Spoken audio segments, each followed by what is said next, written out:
والصلاة والسلام على من لا نبي بعده أما بعد فأعوذ بالله من الشيطان الرجيم بسم الله الرحمن الرحيم قل يا أيها الذين هادوا إن زعمتم أنكم أولياء لله من دون الناس فتمنوا الموت إن كنتم صادقين ولا يتمنونه أبدا بما قدمت أيديهم والله عليم بالظالمين صدق الله العظيم.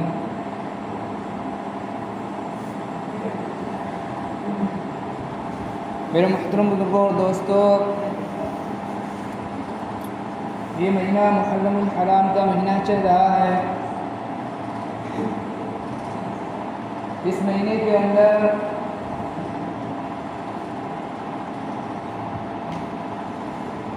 غزوہ خیبر پیش آیا اور خیبر کا علاقہ فتح ہوا. سن 7 ہجری محرم الحرام کے مہینے میں خیبر کا علاقہ فتح ہوا. چونکہ یہ واقعہ محرم الحرام کے مہینے میں پیش آیا، اس لیے اسی مناسبت کی وجہ سے آپ کے سامنے خیبر کے واقعے کو بیان کیا جائے گا.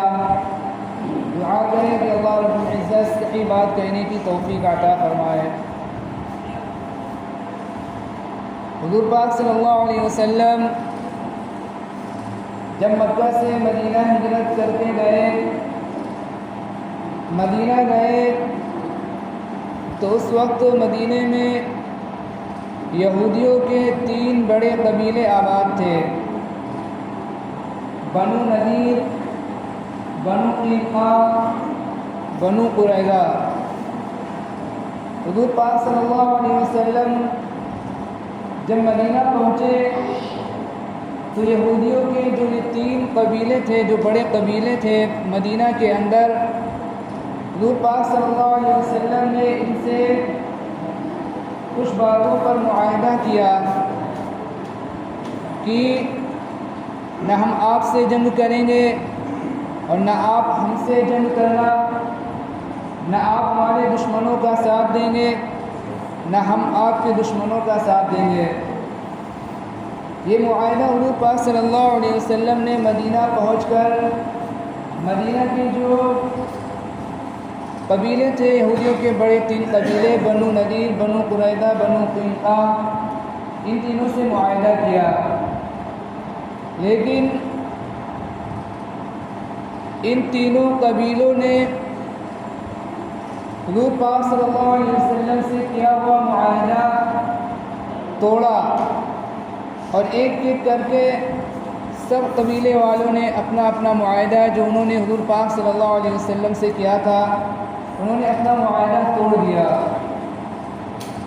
اس کے نتیجے میں حضور پاک صلی اللہ علیہ وسلم نے ان تینوں قبیلوں والوں کو مدینہ منورہ سے نکال دیا اور یہ تینوں قبیلے والے دوسری جگہ جا کر بس گئے. ان میں سے جو بعض یہودی تھے وہ خیبر کے اندر جا کر انہوں نے پناہ لی اور وہ خیبر کے اندر جا کر رہنے لگے. خیبر یہودیوں کا ایک بہت بڑا علاقہ تھا جہاں یہودیوں کے بڑے بڑے قلعے تھے اور مضبوط قلعے تھے، بڑے بڑے قلعے تھے جس کے اندر وہ رہتے تھے اور انہوں نے بڑے بڑے مضبوط قلعے بنا رکھے تھے اپنے رہنے کے لیے اور اپنی حفاظت کے لیے انہوں نے مضبوط قلعے بنا رکھے تھے. چند قلعے مشہور ہیں جیسے کہ قلعہ قابوس ہوا، قلعہ نعیم ہوا، قلعہ صاعب ہوا. اس طرح اور بھی بہت سارے قلعے تھے جو یہودیوں نے خیبر کے اندر بنا رکھے تھے اور ان قلعوں کے اندر یہ یہودی بڑے آرام کے ساتھ رہتے تھے. اور جو خیبر کا جو علاقہ تھا یہ انتہائی سرسبز و شاداب علاقہ تھا اور یہاں کے جو یہودی تھے وہ مالی اعتبار سے بھی اچھے تھے اور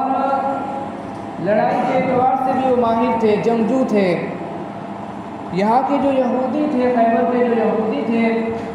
یہ مسلمانوں کے خلاف اور حضور پاک صلی اللہ علیہ وسلم کے خلاف طرح طرح کی سازشیں کیا کرتے تھے، اور طرح طرح سے مسلمانوں کو پریشان کرنے کی اور حضور پاک صلی اللہ علیہ وسلم کے خلاف، مسلمانوں کے خلاف طرح طرح کی یہاں کے خیبر کے یہود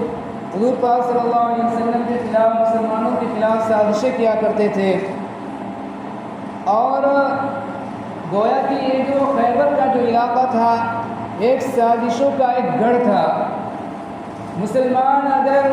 مسلمان کا قبیلہ، مسلمان اگر کہیں جو راستے میں مل جاتے تو یہ خیبر کے یہ یہودی تھے، یہ ان کو لوٹ لیا کرتے تھے۔ اور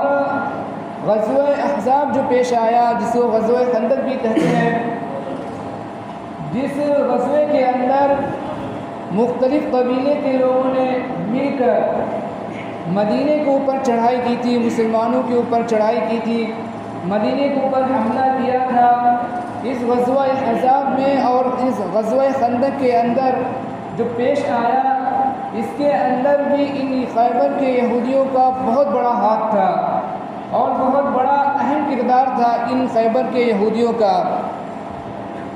لیکن اللہ رب العزت نے مسلمانوں کو فتح نصیب فرمائی، اور جو قبیلے آئے تھے، مختلف قبیلے آئے تھے بڑی تعداد کے اندر، مسلمانوں سے لڑائی لڑنے کے لیے، مسلمانوں سے جنگ کرنے کے لیے، لڑائی لڑنے کے لیے اللہ رب العزت نے ان تمام کو شکست نصیب فرمائی، شکست دی۔ لیکن اس کے باوجود بھی جو یہودی تھے، خیبر کے یہودی، وہ باز نہیں آئے۔ اس کے بعد بھی انہوں نے حضور پاک صلی اللہ علیہ وسلم کے خلاف اور مسلمانوں کے خلاف سازشیں جاری رکھی، اور خود بھی جو لڑائی کی تیاری کے اندر مشغول رہے، اور جو دیگر قبیلے والے تھے اور دیگر جو لوگ تھے ان کو بھی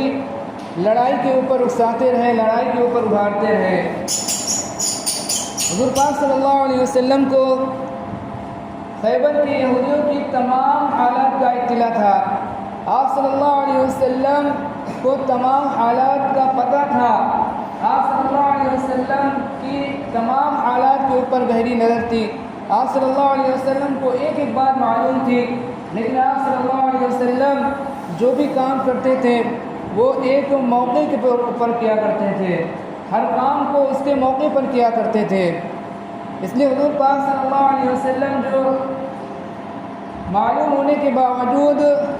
ابھی تک کچھ آپ صلی اللہ علیہ وسلم کچھ فیصلہ نہیں کر رہے تھے،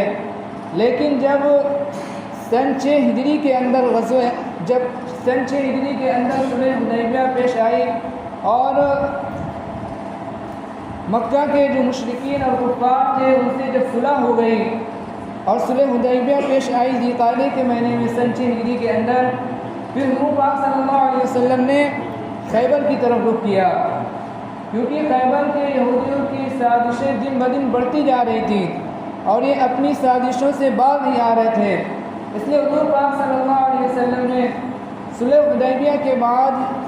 سن 7 ہجری محرم الحرام کے مہینے کے اندر خیبر کے جانب رخ کیا، اور خیبر کے اندر آپ صلی اللہ علیہ وسلم نے جا کر پڑاؤ ڈالا، اور خیبر کے جو علاقہ تھا اس کے اندر آپ صلی اللہ علیہ وسلم نے پڑاؤ ڈالا۔ وہاں پہنچ کر آپ صلی اللہ علیہ وسلم کا جو لڑائی کا جو طریقہ تھا اور جو جنگ کا جو طریقہ تھا، وہ آپ صلی اللہ علیہ وسلم کا یہ تھا کہ آپ صلی اللہ علیہ وسلم کبھی کسی صحابی کو فوج کا امیر بناتے اور اس کی ماتحتی کے اندر فوج کو روانہ کرتے، اور اللہ رب العزت اس صحابی کے ہاتھ پر کوئی قلعہ فتح کروا دیتے۔ اسی طرح آپ صلی اللہ علیہ وسلم کبھی دوسرے صحابی کو فوج کا امیر اور کمانڈر بناتے اور اس کے ہاتھ میں جھنڈا دیتے،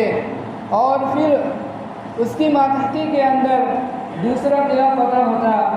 اس طرح آپ صلی اللہ علیہ وسلم جو ایک کے بعد دیگرے کبھی کسی صحابی کو فوج کا جھنڈا دیتے اور اس کی ماتحتی کے اندر فوج روانہ کرتے، اور اللہ رب العزت جو اس صحابی کے ہاتھ پر کوئی قلعہ فتح کر دیتے۔ اس طرح کئی قلعے جو خیبر کے اندر تھے جو وہ فتح ہو گئے۔ لیکن خیبر کے اندر ایک جو قلعہ جو تھا وہ سب سے مضبوط قلعہ مانا جاتا تھا،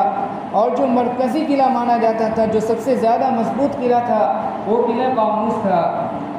وہ قلعہ جو کئی بار کوشش کرنے کے باوجود وہ فتح نہیں ہو رہا تھا۔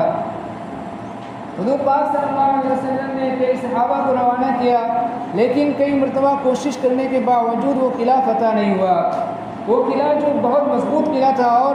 خیبر کے قلعوں کا جو سب سے مضبوط قلعہ تھا، مرکزی قلعہ مانا جاتا تھا۔ حضور پاک صلی اللہ علیہ وسلم نے صحابہ نے حضور پاک صلی اللہ علیہ وسلم سے ساری صورت حال بیان کی۔ آپ صلی اللہ علیہ وسلم نے فرمایا کہ کل میں جھنڈا اس شخص کے ہاتھ میں دوں گا جس کے ہاتھ پر اللہ رب العزت قلعے کو فتح کرے گا، اور جو اللہ اور اس کے رسول سے محبت کرتا ہوگا، اور اللہ اور اس کا رسول اس سے محبت کرتا ہوگا۔ پھر اگلی صبح آپ صلی اللہ علیہ وسلم نے صحابہ سے پوچھا کیا علی موجود ہیں؟ صحابہ رضی اللہ عنہم نے عرض کیا یا رسول اللہ صلی اللہ علیہ وسلم، حضرت علی جو ہیں ان کی آنکھ میں جو پریشانی ہے، ان کی آنکھ کے اندر تکلیف ہے، ان کی آنکھ میں آشوب چشم ہے۔ حضور پاک صلی اللہ علیہ وسلم نے فرمایا کہ علی کو بلا کر لے کر آؤ۔ صحابہ جو حضرت علی رضی اللہ تعالیٰ عنہ کو بلا کر لے کر آئے، آپ صلی اللہ علیہ وسلم نے حضرت علی رضی اللہ تعالیٰ عنہ کے آنکھ کے اندر اپنا لعاب ڈالا، جس کی وجہ سے جو ان کی بیماری تھی، جو پریشانی تھی، جو تکلیف تھی، وہ ختم ہو گئی۔ پھر آپ صلی اللہ علیہ وسلم نے حضرت علی رضی اللہ تعالیٰ عنہ کے ہاتھ میں جھنڈا دیا اور فوج کو روانہ کیا، اور حضرت علی رضی اللہ تعالیٰ عنہ جو قلعہ قاموس تھا، جو مرکزی قلعہ تھا، جو خیبر کا سب سے مضبوط قلعہ مانا جاتا تھا، وہاں جا کر پڑاؤ ڈالا، اور جو قلعے کا جو سردار تھا، جو امیر تھا یہودی، جو جس کا نام مرحب تھا، آپ حضرت علی رضی اللہ تعالیٰ عنہ نے وہاں جا کر پڑاؤ ڈالا، اور اس مرحب نے اپنے مقابلے کے لیے بلایا۔ تو ادھر سے صحابہ کی طرف سے حضرت عامر بن عقبہ رضی اللہ تعالیٰ عنہ نکلے اور اس کے مقابلے کے لیے نکلے، لڑائی کی۔ حضرت عامر بن عقبہ رضی اللہ تعالیٰ عنہ نے مرحب کے ساتھ لڑائی کی، ان مرحب پر وار کیا، لیکن مرحب جو حضرت عامر رضی اللہ تعالیٰ عنہ کی تلوار سے بچ گیا، اور وہ تلوار جو گھوم کر خود حضرت عامر رضی اللہ تعالیٰ عنہ کے پیر کے اندر لگی، جس کی وجہ سے اس زخم کی وجہ سے حضرت عامر رضی اللہ تعالیٰ عنہ کی شہادت ہو گئی۔ اس کے بعد دوبارہ مقابلے کے لیے حضرت علی رضی اللہ تعالیٰ عنہ گئے، اور حضرت علی رضی اللہ تعالیٰ عنہ نے جو مرحب تھا، جو بہت بڑا جنگجو سمجھا جاتا تھا، اور جو قلعہ قاموس کا جو سردار تھا، حضرت علی رضی اللہ تعالیٰ عنہ کا اس سے مقابلہ ہوا۔ حضرت علی رضی اللہ تعالیٰ عنہ پر اس مرحب نے وار کیا، حضرت علی رضی اللہ تعالیٰ عنہ نے اپنی ڈھال سے روکا تو اس مرحب کی جو تلوار تھی وہ ٹوٹ گئی۔ پھر دوبارہ اس مرحب نے تلوار لی، پھر دوبارہ مقابلہ ہوا، پھر حضرت علی رضی اللہ تعالیٰ عنہ نے پہلی ہی وار کے اندر اس مرحب کا کام تمام کر دیا، اس کو جہنم رسید کر دیا۔ تو اس طرح جو قلعہ تھا، جو قلعہ قاموس تھا، جو خیبر کا جو مرکزی قلعہ تھا، جو سب سے زیادہ مضبوط قلعہ تھا، وہ اللہ رب العزت نے حضرت علی رضی اللہ تعالیٰ عنہ کے ہاتھ پر فتح کروایا۔ اس لیے حضرت علی رضی اللہ تعالیٰ عنہ کو فاتح خیبر بھی کہا جاتا ہے۔ حالانکہ خیبر کے اندر اور بھی قلعے تھے، بہت سارے قلعے تھے، اور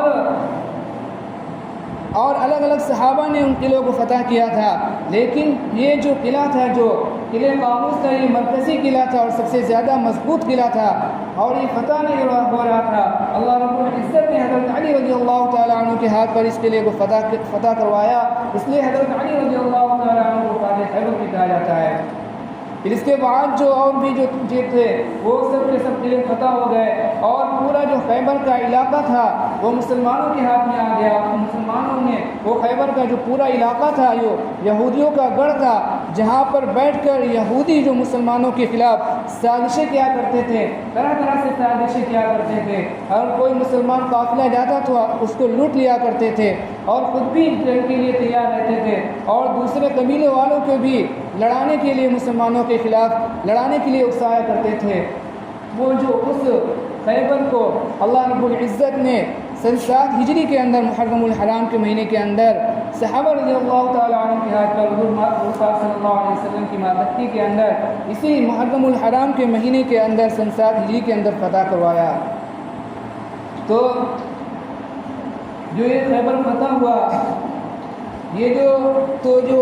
یہودیوں کا جو ایک سازشی گھر تھا جہاں پر بیٹھ کر وہ مسلمانوں کے خلاف سازش کیا کرتے تھے، طرح طرح کی سازشیں کیا کرتے تھے، اللہ رب العزت نے ان سازشوں کے گھر کو اس محرم الحرام کے مہینے کے اندر سن 7 ہجری کے اندر ختم کروا دیا، اور مسلمانوں کے ہاتھ پر اللہ رب العزت نے خیبر کو سن 7 ہجری محرم الحرام کے مہینے کے اندر فتح کروایا۔ اسی مناسبت سے محرم الحرام کا مہینہ چل رہا ہے، اسی مناسبت سے آپ حضرات کے سامنے یہ خیبر کا جو واقعہ تھا اور جو خیبر کا جو علاقہ فتح ہوا اس کو بیان کیا گیا۔ اللہ رب العزت سے دعا کریں کہ اللہ رب العزت ہم سب کو